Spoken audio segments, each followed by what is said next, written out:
2023, I hope I have not looked, but I look now. I think my brain had melted from the heat, but it is summer, folks. So we like the heat.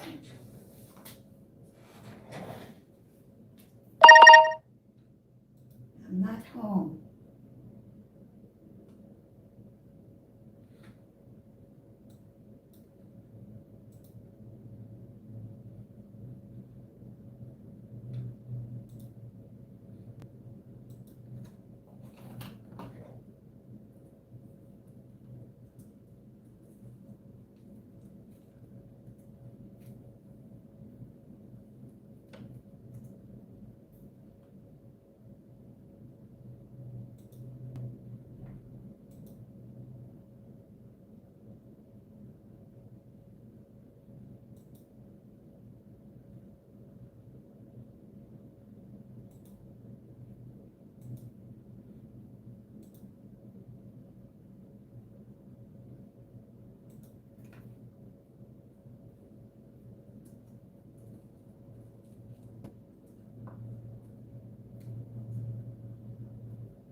Okay, I think we are all set. I need some water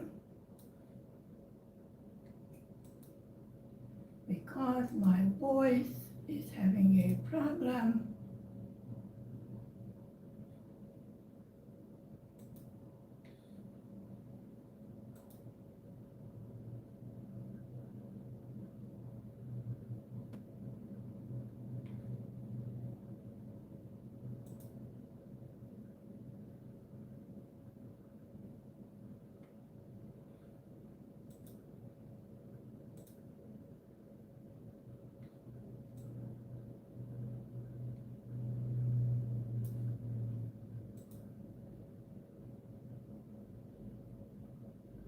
Okay, I think everything is working.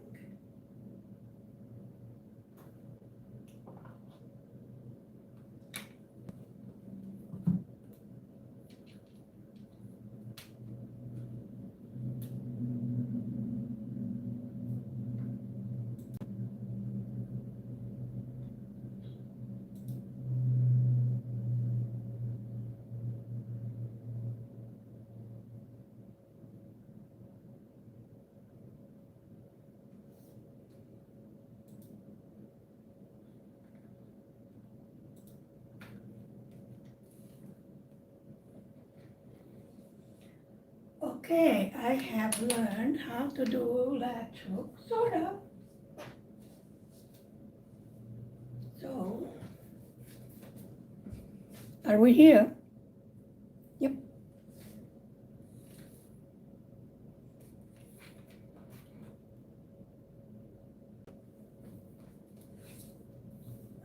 What's going on here?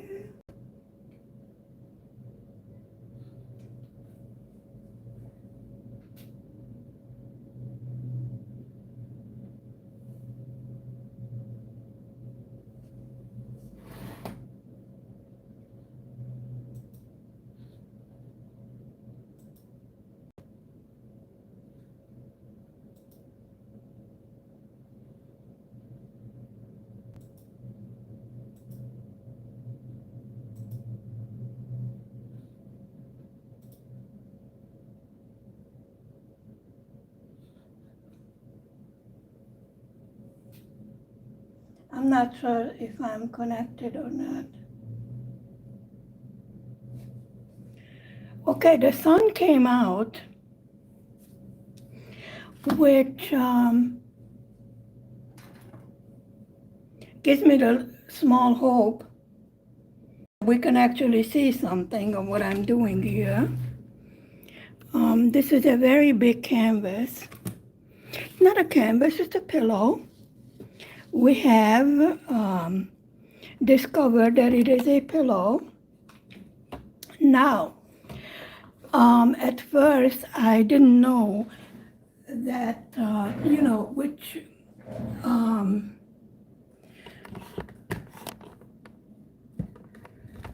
wait, my.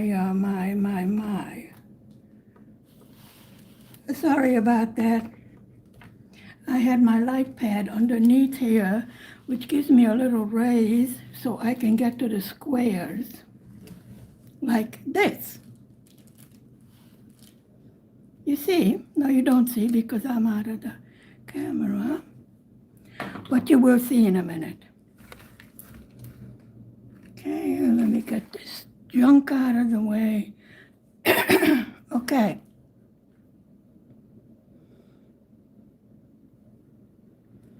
So there's the end of it, right there. I did do some work over here. Hello, Nightbot. Hello, welcome. I really can't see you because the sun is shining, which is good, but then okay, forget it. Anyway, so I have worked over here, you see? I have done some of the work like this. Hello, Yanni, welcome. And I have this corner over here to do.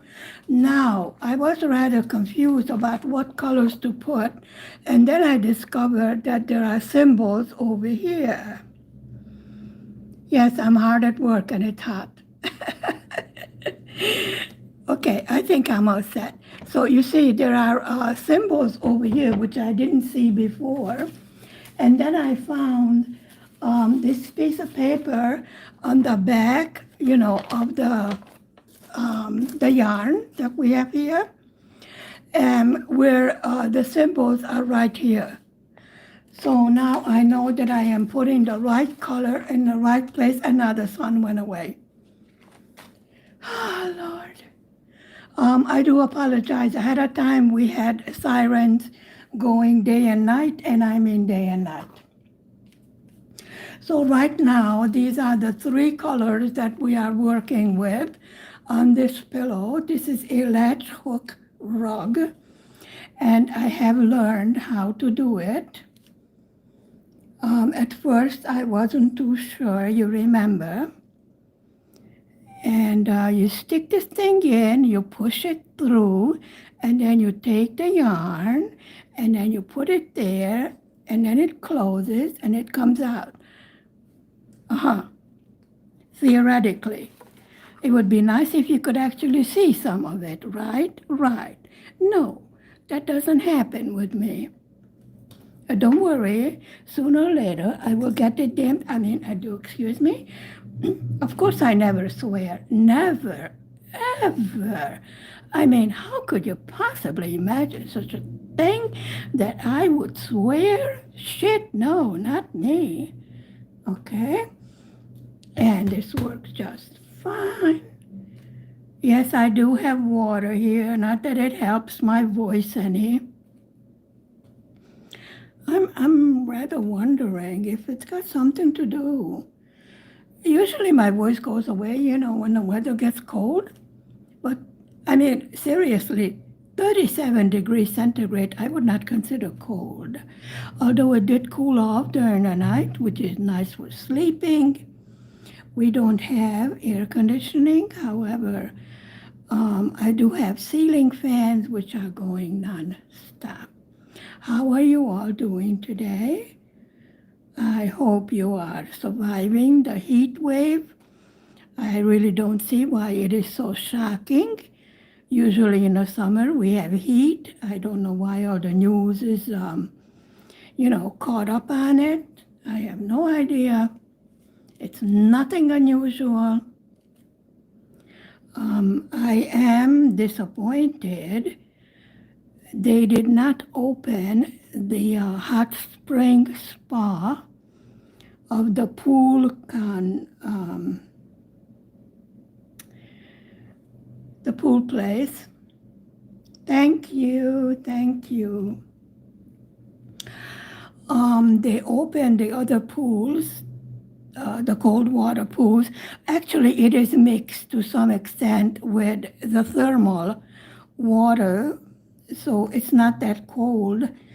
And when it's 37 centigrade outside, it's nice to jump into the cool pool.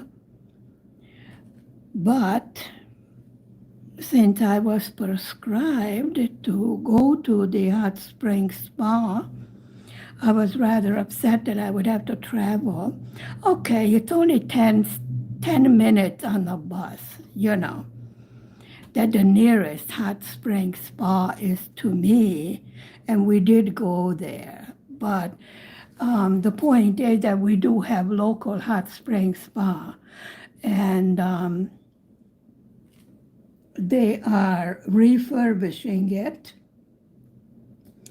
And they couldn't do it all winter long. No. They have to do it, These are outside pools.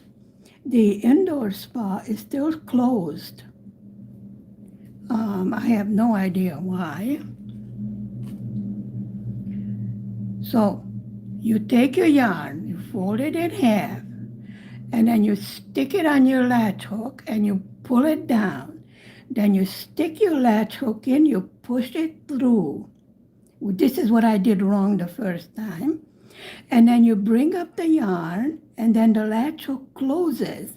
This is why it's called a latch hook. Then you pull it through, and it automatically makes the knot. So this is how the latch hook is done. So as I said, these are the 3 colors that I am working on at the moment. And now that I have the chart with the proper marking of the colors in it, I am really not working in the dark, so to speak, as to what color to put where. Like in a corner, I didn't know what the accent color was, and this is the accent color, and this is the background color. And this is the tree, and the sailboat is black. We do have some red on the top where the sunset is on this particular canvas. So this is working on the bottom. I started it wrong. It says in the instructions to start on the top, but I did this a long time ago in America when I was expecting a baby. And I did a latch hook rug, actually, but that was such a long time ago. And unfortunately, we didn't have that baby, but now we have a beautiful mini monster. He's absolutely fantastic. He's starting to talk. I mean, regular sentences actually makes sense. He learned English on his own from, Little Sesame Street and things like that. So he started singing the ABC in English. I was, and halfway in shock. I go,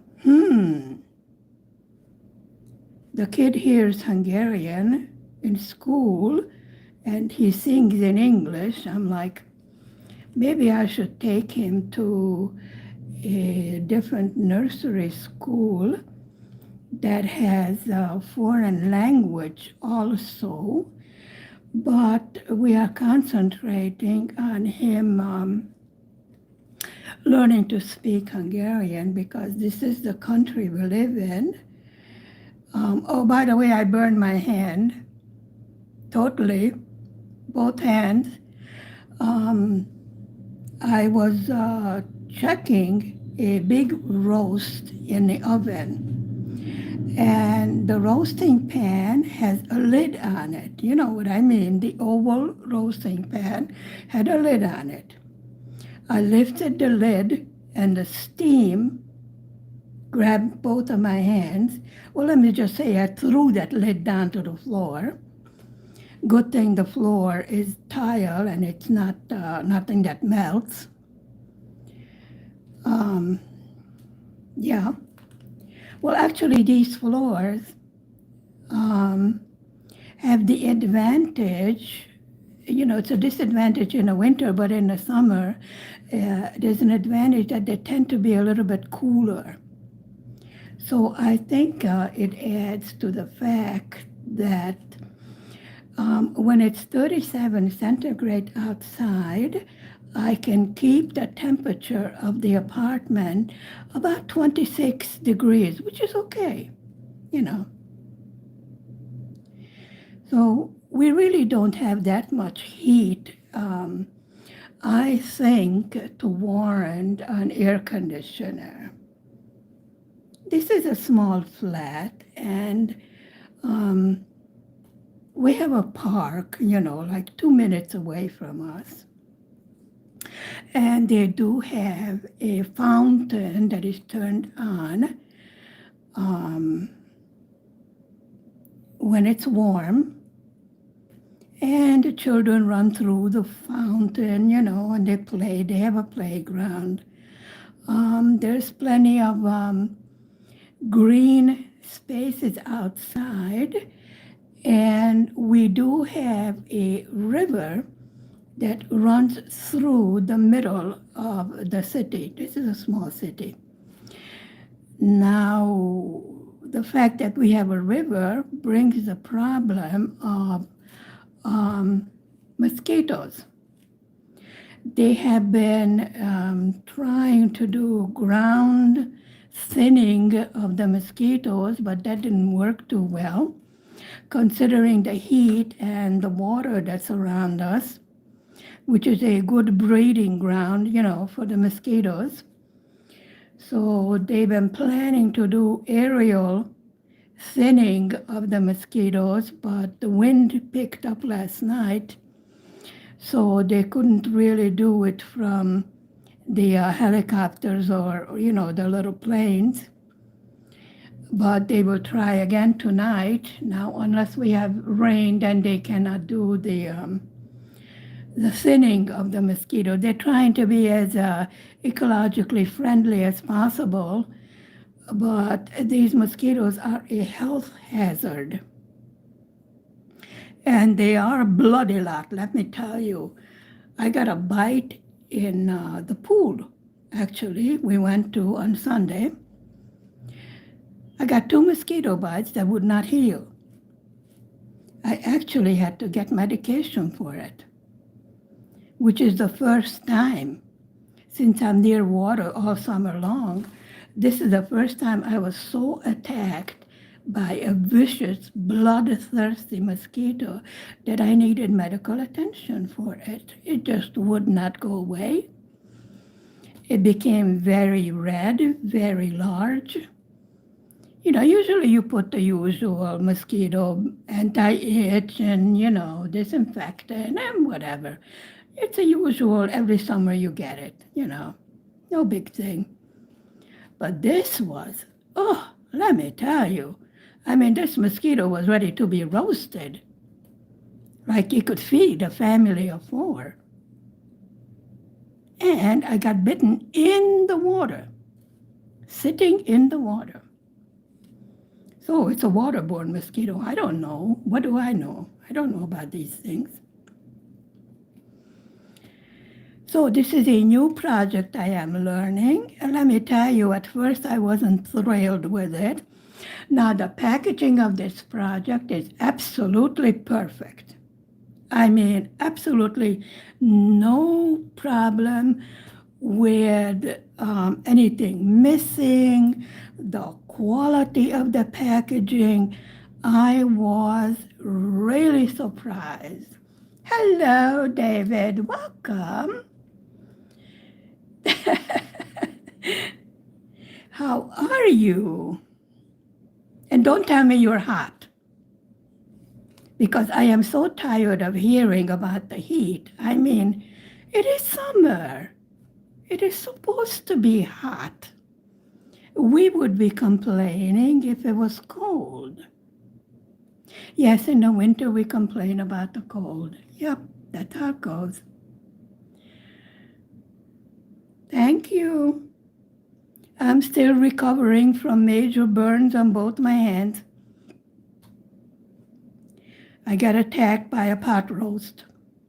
actually the lid of the roasting pan, and it's really terrible. The blisters are healing nicely.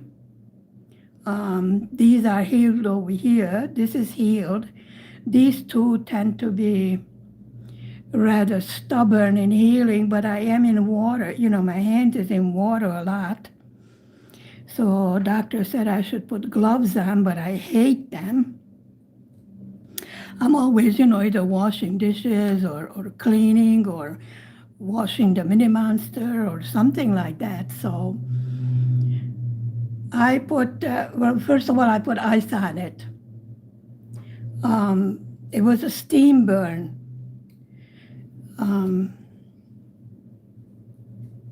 And it blistered up right away. So it was a deep burn.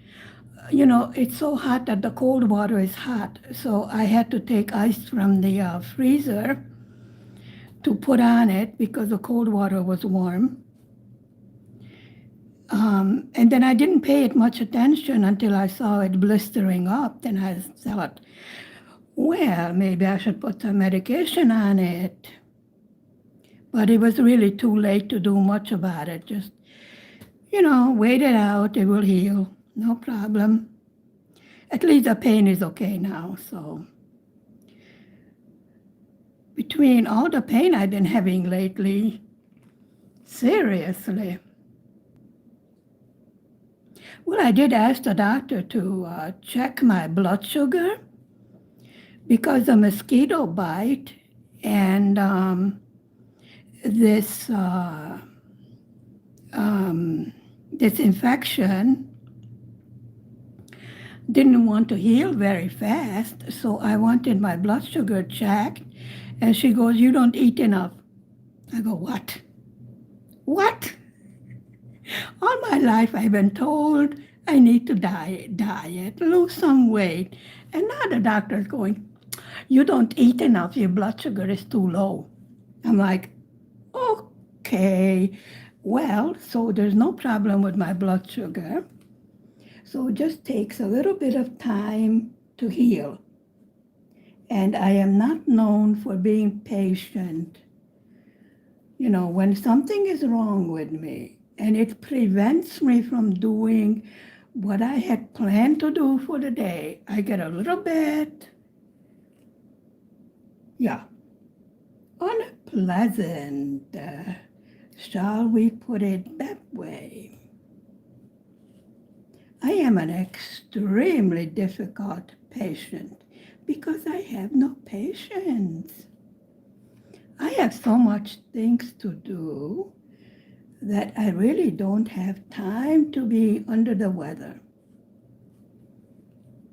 I have a life to live and things to finish and etc., etc., etc. And now the sun went away just when I thought I could do a video with the sun shining, giving me proper lighting.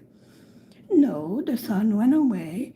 However, I will say it very quietly, I have not heard any sirens in the past few minutes, which is a miracle.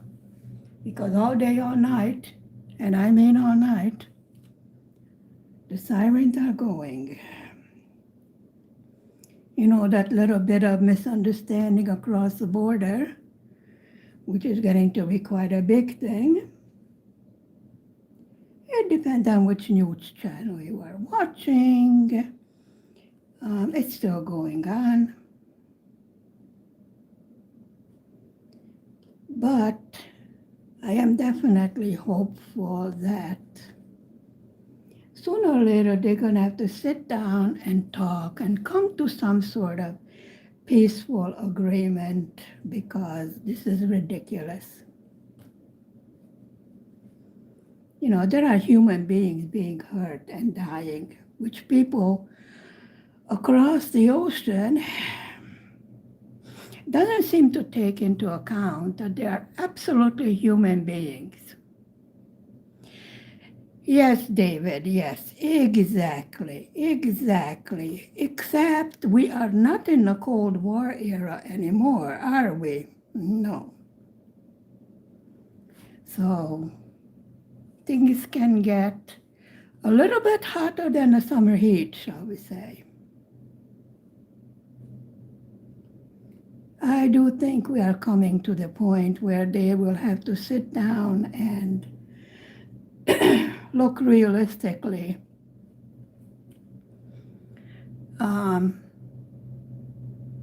I don't care which country you are, side you are on. Those soldiers are human beings. They have a mother, they have a father, they have children. Giving them the title of collateral damage does not change the fact that human beings are being extinguished. And I do say, as I always do, it is the innocent that suffer the most. Because when you are a soldier, when you are in uniform, you know what you signed up for. Speaking from experience, you know what you signed that paper for. But when you are an innocent civilian, you are a child. I was a refugee. I know what these refugees feel, and it is horrible. At first, you get the feeling of relief. No bombs are falling, etc., etc. And then you realize that what you had as a life that you left behind as a refugee, it's gone. And the old saying that you can never go home again is true, because it's not there anymore. I know when my parents took us to America, they had the intention of coming back when things quieted down. My father's life was in danger as a Lutheran minister. But when it came to coming back, the time just never gave itself. And then, they had another child born in America already. We became American citizens. We were all educated there, got married there, etc. So this is how I know that when you want to go back, it's not there anymore.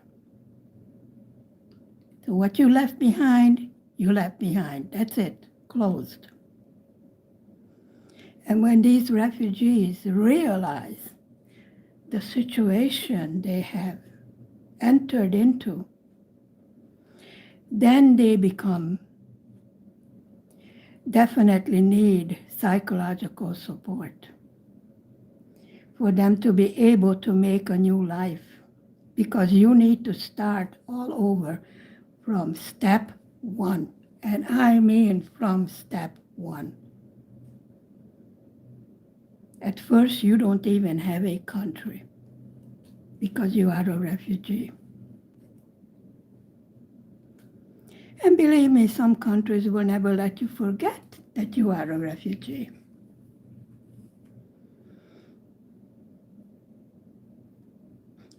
Yes, David, yes.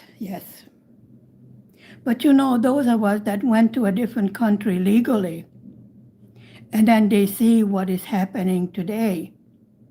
My husband waited 10 years to become a Hungarian citizen. He went through all the tests, studied, took all the tests for citizenship, took all the tests for knowing the Hungarian language, which is an extremely difficult language to learn. He learned it on his own. And then you see these people with special privileges. And then you're like, is it worth it to stay within the law? Because it seems like unlawfulness is being rewarded nowadays. But We wouldn't do it any other way. Let's just, leave it at that. We went through it the hard way. I never asked to be an American, but I'm proud to be an American. But I never forgot that I am Hungarian by birth.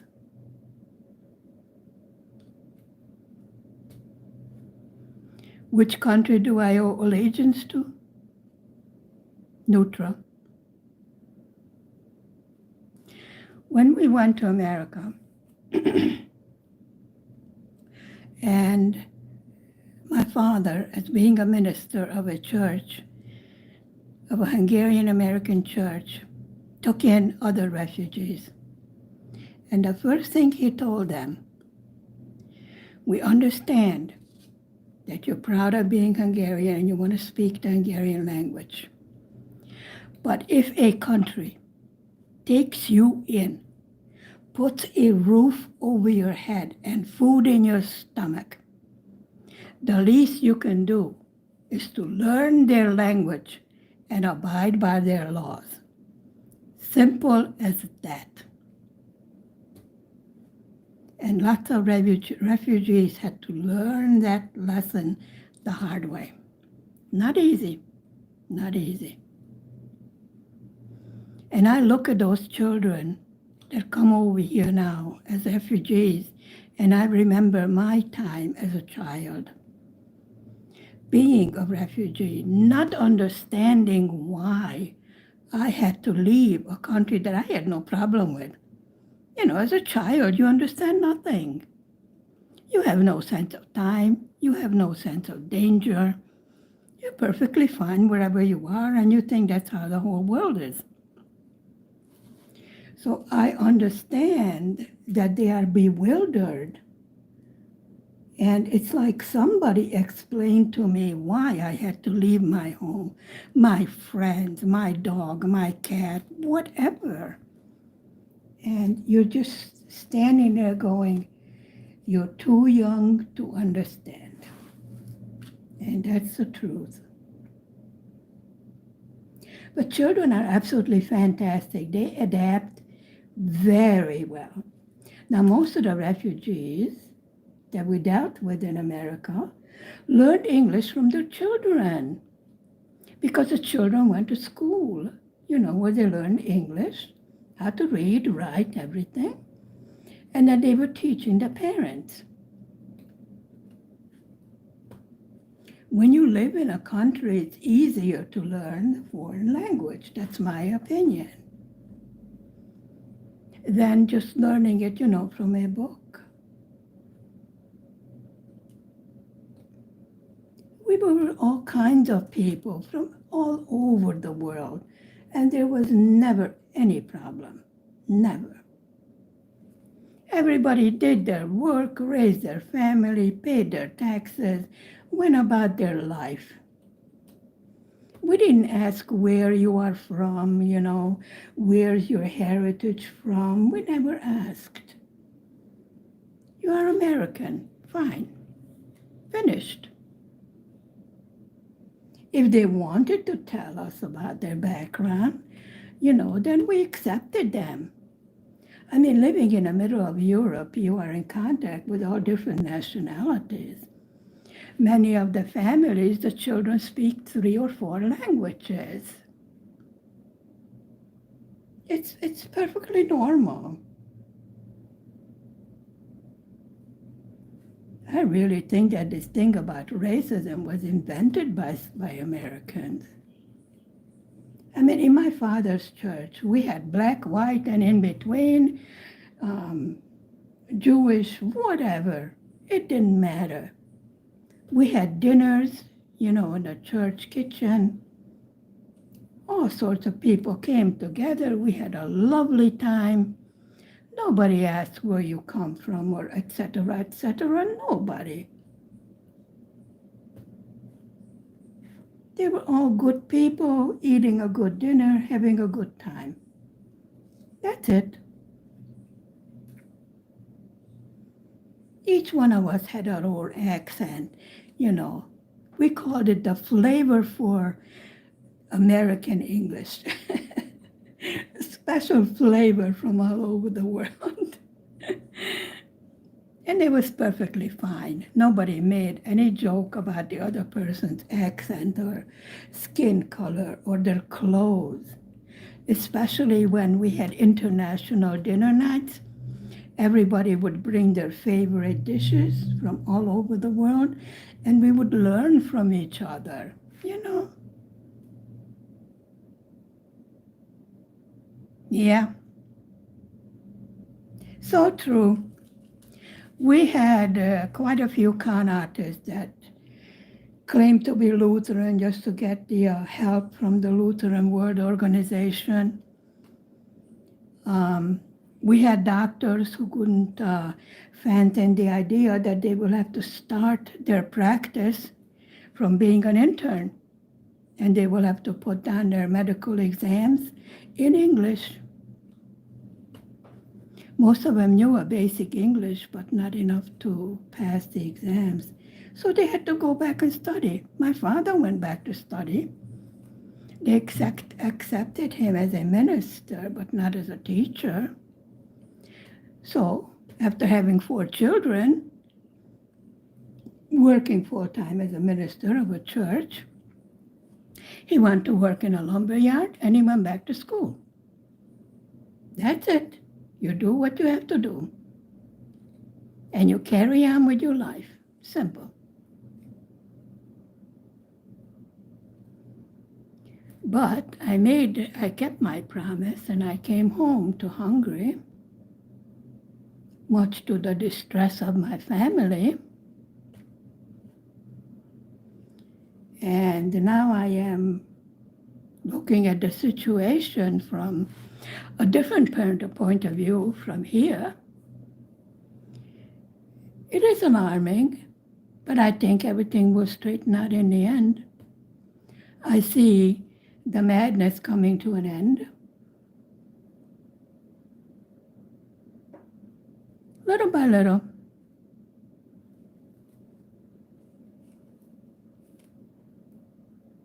Things work out in the end. Just it seems when we are in a thick of a problem, we cannot see the solution. And when we look back on things and you go like, aha, now I understand why things happened the way they happened. Isn't that the way it is?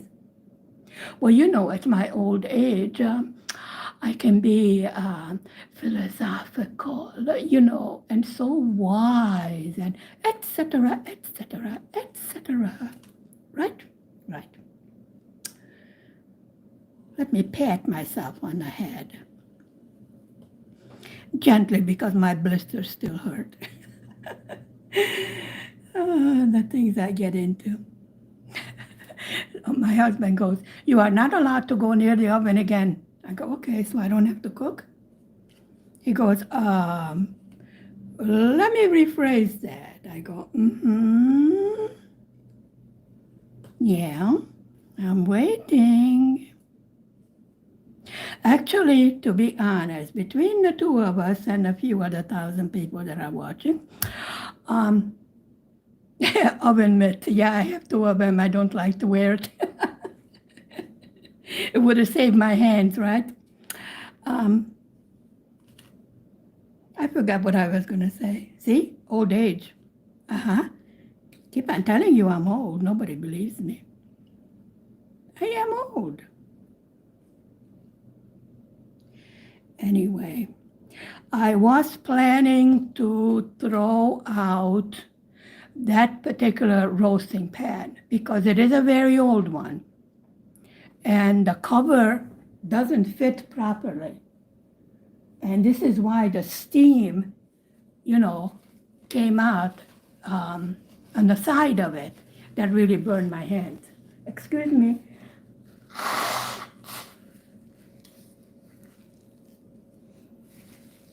Let me grab a drink of water before my voice goes totally.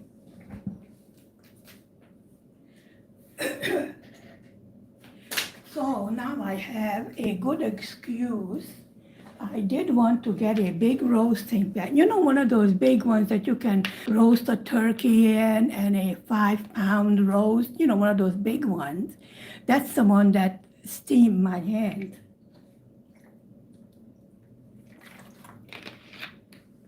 So there was quite a bit of heat and steam in there. And it's not the first time, but the funny thing is that hubby was going an afternoon shift and he checked on the roast first. And I was yelling to him, be careful of the cover of the steam. And he did get the 2 pot holders, you know, the oven mitts. He did get it out. Of course, he got sunburn on his hands, so yeah. I don't know what, you know, the lotion is for, but anyway. So he checked on the roast and he said it was fine, but it's almost done and I should check it again after he leaves.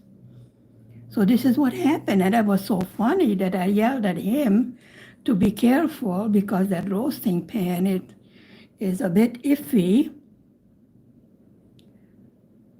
And then I get burned. Well, nobody yelled at me to be careful. You know, I'm usually doing 3, 4 things at the same time, so.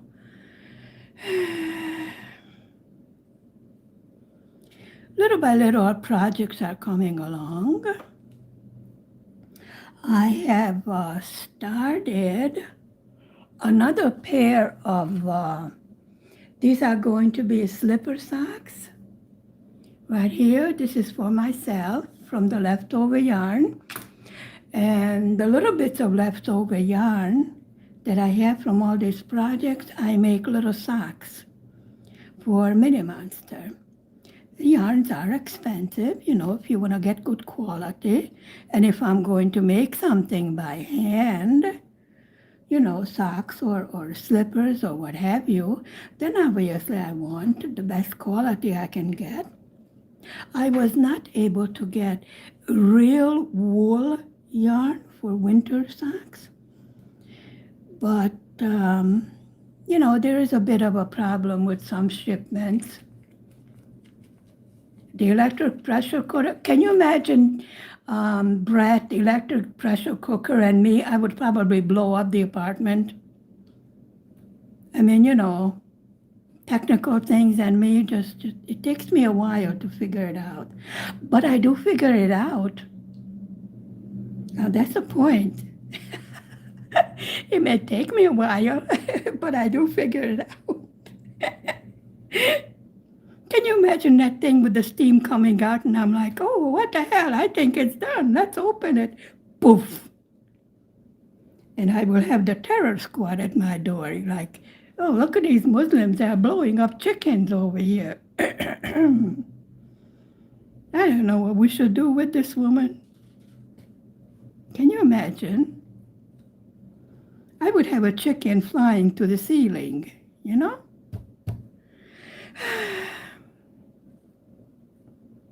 I do manage.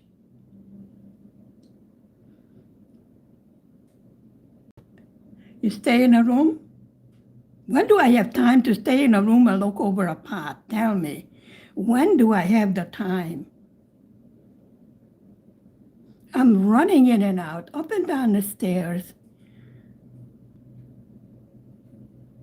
Because, you see, the newest thing is home delivery. You know, when it says they deliver to your home, it means they throw it in the front door to the stairs. And then you have to trot down the stairs and bring up the package. They call that home delivery nowadays. Except for the Rossmann delivery, once a month I get delivered, you know, like laundry stuff and bath stuff and, you know, cleaning stuff and all these things from Rossmann. So I get all my chemistry stuff, chemical stuff. And I get delivered that once a month. So I don't, you know, lift anything heavy because then I get yelled at by my wonderful husband. Who told you you're allowed to pick that up? I go, well, it wasn't going to walk up by itself on the stairs, the stupid thing, you know.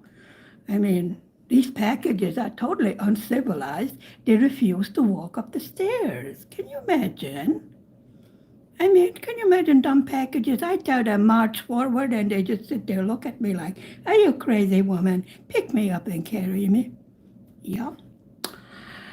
So they bring it up to my house and put it inside my front door. The rest of them, they throw it in the front door and they say, call it home delivery. I asked them, how much extra would I have to pay you to bring it up, 5 stairs? I mean, I do live on the first floor. It's not they would have to trudge up to the 5th floor, No. We can't leave the truck alone. I go, why? Is the truck afraid to be alone by itself? I mean, is it shy? Is it going to be raped or what the hell? You can't leave the truck alone. Lock the truck and bring in the product. Well, we can't do that. I said, okay. So now we are concerned with the feelings of a delivery truck. I have heard every stupidity. Right, David? I mean, there's no reason for them not to leave the damn truck in front of the house. There's a place where you pull in with the truck. So they're not sitting on the street or the sidewalk. They're like before the driveway, there's a place they can park. I could understand if they would leave the truck in the middle of Main Street, but no. They can pull in to a covered, whatever it's called, before the driveway, ring the doorbell, which has a camera, so I see who's there. I said, if you don't ring the doorbell, I don't see you, I don't open the door. Simple. I mean, yeah. Like nobody's going to go near the truck. And across the street is T-Mobile and 2 banks. So there is security all around. And there absolutely nobody else comes here except somebody who lives here because it is surveilled by cameras. So there's just no excuse except for laziness. Well, between the two of us, I do give a tip to the person that brings it to my front door. I mean, he deserves it. Usually I have 3 packages and he makes a trip up the stairs 3 times. So I do think that good work should be, appreciated.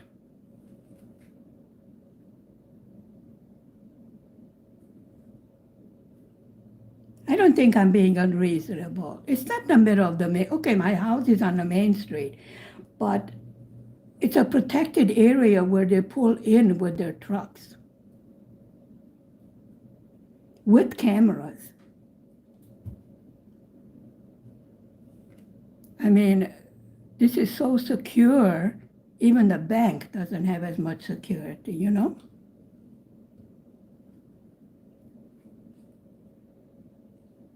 We had a little visit with 2 policemen that were rather nosy. The fact that my husband is a little bit browner than the majority of the people, he's the only brown person in the city. So they decided to put 2 policemen, they want to be nosy. They came to the door with the pretext that there's a car parked in the driveway and they don't know who the car belongs to. Now remember, there's a gate in front of the driveway that only opens by a code given to the people that live here. So they're the only ones that can park there. So they came to the door asking if we know who the car belongs to. And I was in the kitchen listening to this convo.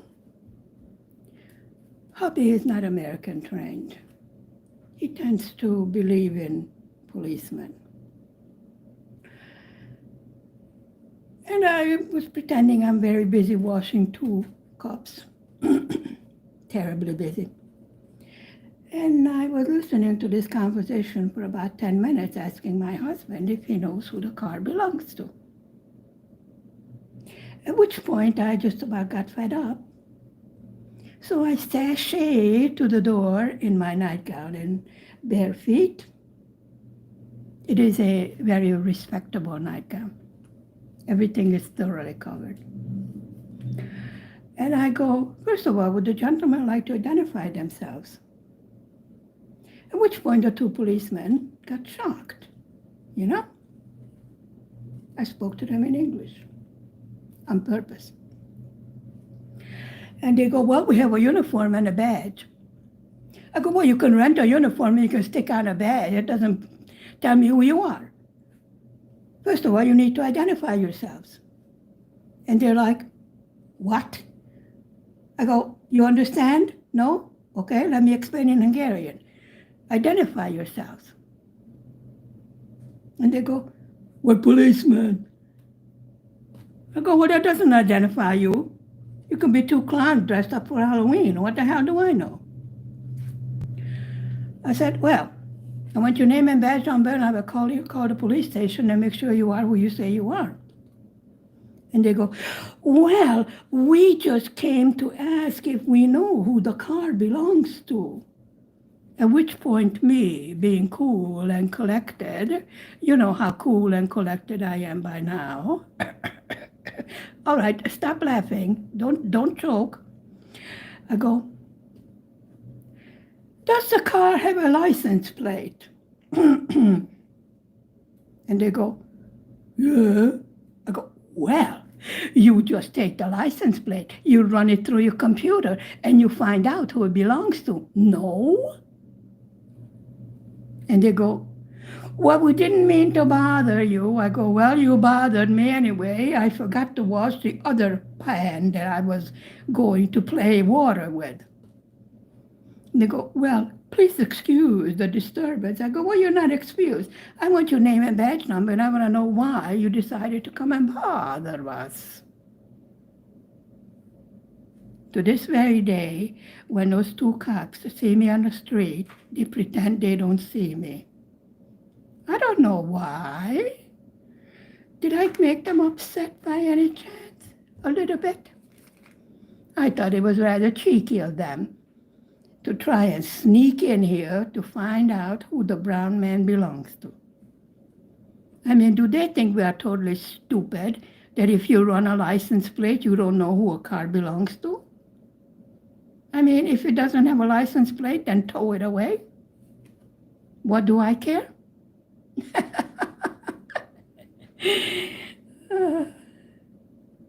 Every time I see them, I turn the other way and laugh to myself. You remember me, don't you? You don't want to try messing with me, do you? You gotta be aware of things that are happening. You cannot be so trusting as to open the door just because a person has a uniform on.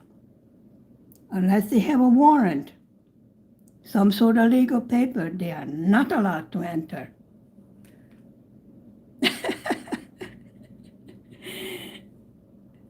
Well, after that, they didn't care who the car belongs to.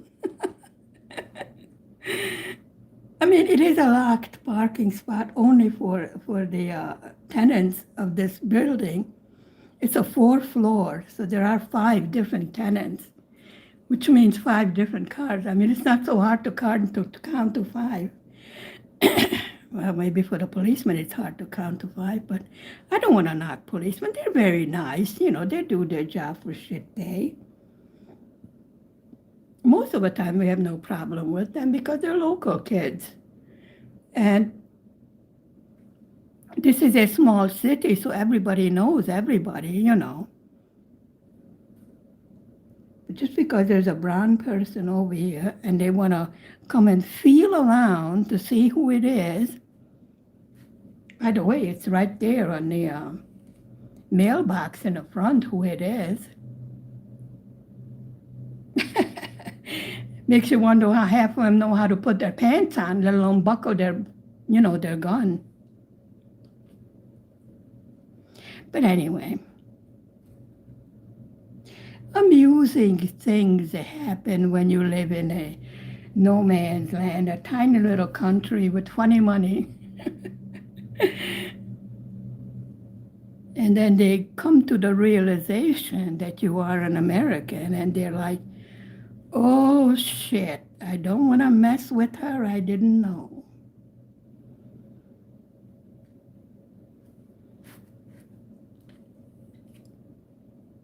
Well, the other two don't bother me because they saw me in working clothes, before I retired. So they know me. And they know me when I was going to the spa. So they definitely know, who I am and who my husband is. But these two young rookies, that was funny. Hubby didn't catch on at first. He doesn't know what profiling is, I caught on right away, even though I was so extremely busy washing dishes.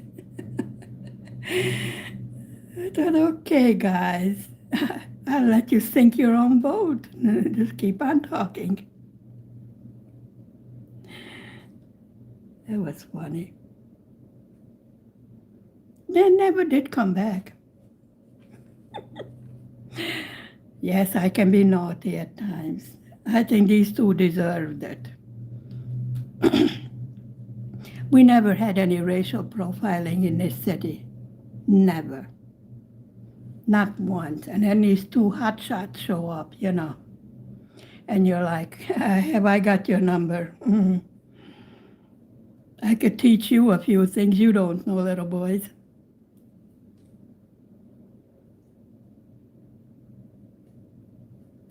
That was funny. The older one, the other two.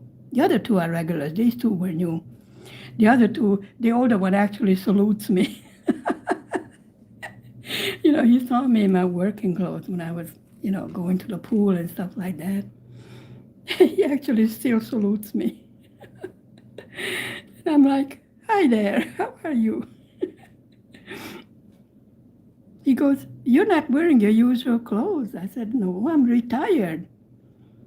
He goes, you can't retire, you're too young. I go, yes, I can retire. You have to know your rights. You must be aware, because this is the kind of society we live in nowadays. You need to be aware. And I think that's going to be true more and more.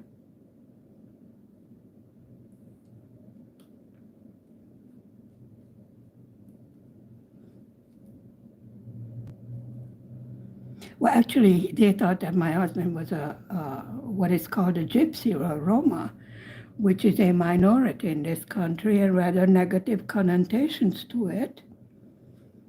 And when they discovered that it's actually Arab, then comes the possibility of the terror squad, And those guys are not nice. So you want to prevent things from escalating to, to a point where common sense loses and hysteria takes over. So definitely you need to de-escalate a situation if possible. Now, if you have some hotshot rookie that's scared to death, then it's extremely difficult to de-escalate. And that he wants to prove that he's the man with a gun. And you're like, I'm not impressed by your gun. Let me show you some things that you never saw before. And they're like, how do you know these things? I go, well, ask your sergeant. Ask him why he salutes me. He's in a cute way, He's not malicious. You can tell the difference. When someone's being a pain in the ass or somebody's really just, giving you the respect that they have for you serving and, things like that. I'm sure you know how it goes. I would like to thank you guys for spending time with me this morning. Yes, it is summer. Yes, it is hot. Yes, I'm sweating to death. Yes, I love it. I love you guys. Thank you very much. Stay safe, stay healthy, be happy, do something just for yourself. Okay, I will see you later on. Bye for now. Thank you. Bye. Yeah, I'm heading for a nice cool shower. Love it.